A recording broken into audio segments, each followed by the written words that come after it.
So another trade recap from today. Unfortunately, we lost some money today again. We lost in total 200, 2,308 euros and 34 cents. Let's go over the trade real quick. So coming into this session, my bias was bullish. We were extending this on the daily. I was seeing this very bad marked out. And on US 100, we had high right there. And yeah, as you see today, here right now, um, my VPS was constantly updating. I was sitting in the library, but I was pretty much lagging. I didn't switch seats during the session because I was in a really calm state. I didn't want to destroy that state and focus. But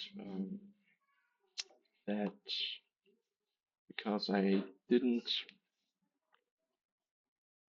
because I had this bad connection, I've missed the short setup, which would have been right there, the entry at 14:43, 2 minutes before, like in my usual entry time when I'm looking for trades. We made a perfect SMT and then the 1 minute setup down there. But I was judging that this is FOMO and that I want to take the trade because I need 5 minute confirmation on that. And we haven't inversed the Ferrari gap there. Then we just straightly flooded to the downside without making a real retrace. And so yeah, I didn't took this trade because as well my connection was lagging. I was like locked in when back, locked back in when we were down there. And so yeah, but in my head I was thinking, yeah, this is FOMO, no trade. But this was one of those appearances again where I would say there was FOMO, but there wasn't really FOMO. Like I was making the FOMO up. Like those are some tricky things in my mind I gotta handle. Um, yeah, exactly. Then we flooded to the downside. Took out all the clean low resistance liquidity to the downside. The session lows are also marked out. This would have been the trade of the session. I didn't took it due to connecting and yeah, FOMO, as I said. The opposite of yesterday. Today there was no FOMO, but I said there was FOMO. And conference with kind of that connection, I was like, no.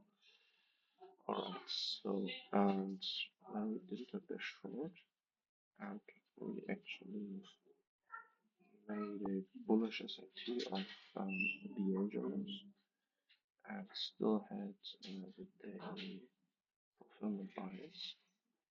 And so I was thinking like I could take a trade early, like right there or right there. Would have probably taken a trade right there. But I'm saying that the opposing market structure on the banking index at the time was too strong and we hadn't developed enough.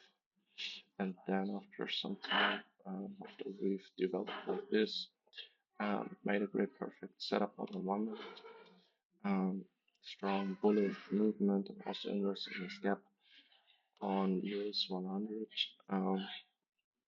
I was willing to take the trade.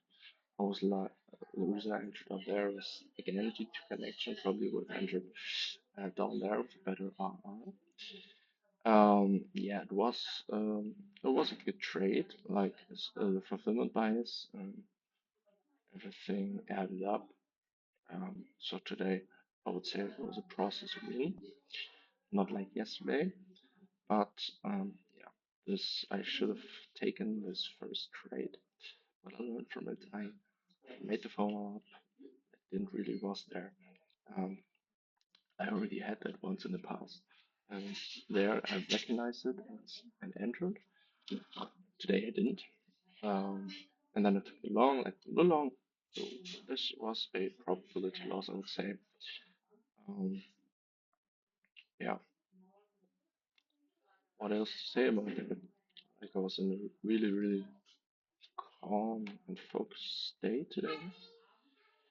Um, like the only thing to criticize was as well that I was very much anchoring my bullish bias up.